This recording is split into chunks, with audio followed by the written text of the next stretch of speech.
I want my son. Where is my son? If someone can kill the very person they once loved the most, and then sit in silence, without shedding a single tear, what is really happening inside their mind? Devon Shriner, a woman who once lived with Jason Schaefer and had a child with him, became the center of one of Ohio's most shocking cases in 2021. She took the life of Jason, the father of her own young son, but what shook the public was not only the closeness of their relationship, it was Devon's reaction afterward. Calm, almost emotionless. In the interrogation room, she didn't cry. She didn't break down. She just repeated one chilling question over and over: "Where's my son?" That detail opened a psychological paradox that's hard to explain, and it's also where our analysis begins today. Welcome to Crime Scene Report. This is where I take you deeper into criminal cases through the lens of psychology, where every small detail, every expression, and even silence itself can reveal the truths people try to hide. If you believe the truth must be examined to the very end, subscribe now and join me on this journey. Let's go back to the case that shook the US in October 2021. Jason Schaefer, a 33-year-old postal worker, spent his days driving through quiet neighborhoods delivering mail. He was an ordinary father, but deeply responsible, always wanting to spend more time with his young son. But that afternoon, while stopping by the curb to place a package into a mailbox, Jason was ambushed. A figure appeared, pulled out a gun, and fired 5 shots straight into his face. He collapsed on the very route he knew by heart. The shooter wasn't a stranger, not a thief in the night. It was Devon Shriner, the woman who once shared a home with him, the mother of his child. People often say cold-blooded killers hide in the shadows, but in this case the killer was the person closest to him. And yet the controversy didn't end with the brutality of the act. What unsettled police, the public, and even me, watching through the lens of criminal psychology, was Devon's reaction afterward. In the interrogation room, when told Jason was dead, Devon shed no tears, no panic, no breakdown. Instead, she repeated one request over and over: "I want to see my son." For many, that could be seen as maternal instinct, fear for her child's safety. But from another angle, it reflected a chilling detachment. Jason's death seemed less like a devastating loss, and more like a barrier standing in the way of what she wanted most: custody of her child. Here, a psychological distortion becomes clear. A woman told that the father of her child has been killed reacts not with grief, but with indifference. A steady voice, an emotionless gaze. To investigators, that was a red flag, a mask of control. It raises a question we cannot ignore. Did Devon truly love her son? Or was she turning the child into a tool to maintain control in the relationship? From reviewing this case, I realized something: such calmness can mean two opposite things. It can be a defense mechanism. When pain is too great, people shut down to survive. But it can also signal true indifference. Or worse, a calculated mask carefully maintained to hide the truth. Both possibilities lead us to the same haunting question: when love turns into obsession, how far can it drive a person? For Jason, death came from the very relationship that should have been the most familiar. And for Devon, the only obsession she showed throughout the interrogation wasn't grief. It was control. That was the moment when motherhood, which should have been a guiding light, turned into a shadow that clouded reason. We'll keep going deeper into this case, not just to understand what happened, but to confront a harder question: when love and obsession blur together, where is the line between protection and destruction? During the long hours of questioning, there was one detail I couldn't look away from. Devon sat hunched forward, hands locked tightly, speaking in a steady tone. "I was at work. I don't know anything." Even when police laid out the evidence, her car near the scene, her scanner abandoned elsewhere, the camera capturing a shadowy figure, she stayed calm. But if you watched closely, every time a direct question pinned her down, her eyes flickered. She drew in a deep breath, then answered. That was repressed tension trying to leak out. Inside her mind, I imagined 2 battles were happening, one side clinging to her alibi, the other watching each layer of evidence peel it apart. The innocent usually react with confusion, anger, even outrage. Devon showed something different, a forced calm, carefully strung together words, the behavior of someone who believed she had to stay in control at all costs. What struck me most was when officers mentioned Jason's death, 5 bullets to the face, and Devon showed no fear, no shock. She didn't flinch at the brutality. Instead, she repeated one thing: "Where's my son?" To me, that wasn't just maternal instinct. It felt like obsession. In her mind, Jason wasn't a lost partner. He was an obstacle in the fight for custody. Everything else was pushed aside. Some might argue she was too devastated to show emotion, shutting down to survive. But repeating "my son" again and again could also be performance, constructing the image of a mother who only cares for her child. If that was the case, it was a psychological tactic, designed to deflect suspicion. Police pressed her. "Why was your car near the scene? Why was the scanner left behind?" Her answer never changed. "I don't know. I was at work." But she couldn't provide details: where she went, who she saw, what she did. The innocent usually recall their steps clearly. Those who fabricate avoid specifics, afraid the details will expose contradictions. For Devon, repeating the same short line was her way to preserve the big picture.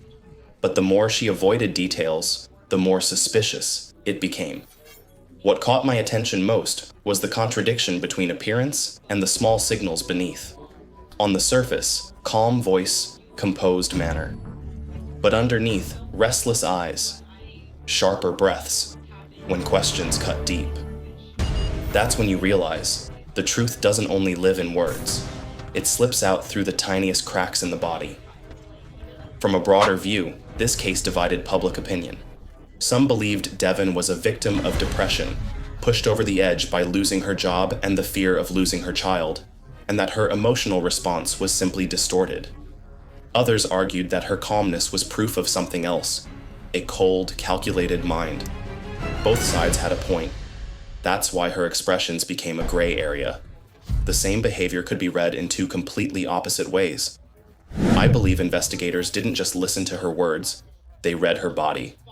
A quick glance, a long breath, a pause that lasted a second too long, all became data points.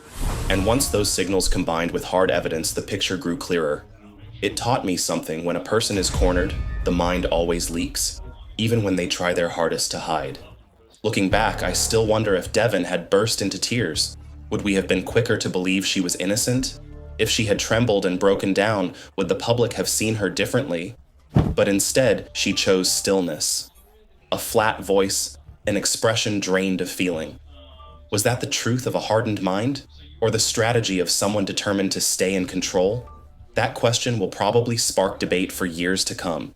What chills me most is not the crime itself, but the blur in human reaction. We want to believe a single expression can reveal the truth. But this case shows something scarier: familiar signs turning into uncertainty. And sometimes the most haunting part is not the answer, but the unease of knowing we may never be sure. There was one moment in the record I can't forget. When asked, why, Devon didn't cry, didn't justify herself. She just shook her head in silence. That pause was colder than any confession. It suggested something terrifying: that some crimes don't come from sudden rage, or even a clear motive, but from an obsession that rises on its own, something even the killer may not want or be able to explain. And when a person no longer feels the need to explain, all we're left with is the void of indifference. That was the true psychological climax. Because what makes people shiver is not only that a postal worker was shot multiple times in broad daylight, and not only that the killer was sentenced to life in prison. What stays with me is the vast gap between the image of a mother society expects, gentle, protective, and the calm, almost cold face inside the interrogation room. Motherhood meant to be a light, here twisted into darkness. Devon didn't try to explain. She didn't defend herself. She chose silence as her answer. And in criminal psychology, that silence is often the most chilling moment of all. But if we stop at calling Devon simply evil, we miss something larger.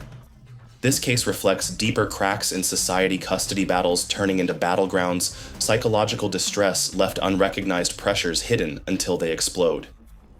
The signs were there, yet they passed unnoticed, drowned in silence. We often gasp after tragedy strikes, but rarely pay attention to the small fractures that warned us before. The question that haunts me is justice only a sentence?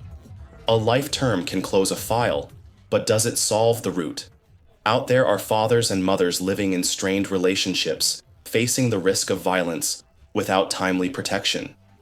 There are fragile minds carrying pain without support, until one day they turn dangerous.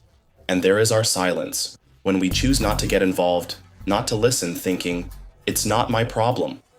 Obviously, for me, the most haunting part of this case is not just a life stolen or the indifference of the killer, but the bigger question, what is justice really?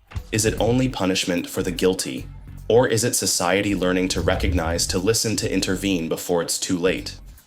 Justice can be found in the courtroom, but it can also begin the moment we refuse to stay silent, when danger shows its first signs around us. I don't have an absolute answer, but I believe every case like this is a reminder untreated mental struggles can become the seed of tragedy. Family disputes are never just private battles. They can spill into community disasters. And when we ignore the warning signs, sometimes our silence itself helps create the crime. Before we close, I want to leave you with one question. If you were on the jury, would you stop at handing down a sentence? Or would you want to look deeper to ask what still hides behind that silence? Is justice only a verdict? Or is it the journey of uncovering what people out of fear or despair chose never to say? Some cases, even when the files are closed, leave an emptiness that lingers. This one is the same. What haunts me is not only a life taken, but the indifferent eyes, the silence of the one who did it, as if the outside world no longer mattered. It makes me wonder, do we truly understand the people living right beside us? Or do we just look at the surface and assume that's enough? What I've learned is this: to prevent tragedy, we don't need to be police officers or experts. Sometimes all it takes is listening, observing, not dismissing the warning signs in someone's words or behavior. A long sigh, an empty gaze, a flat, detached comment. They can all be cries for help that never make it into words. That small act of empathy, of paying attention, can sometimes keep a life from going too far. So I want to ask you, have you ever met someone who gave you chills, and you didn't know why? Do you believe even the people closest to us can hide a shadow we've never seen? Thank you for spending this time with me.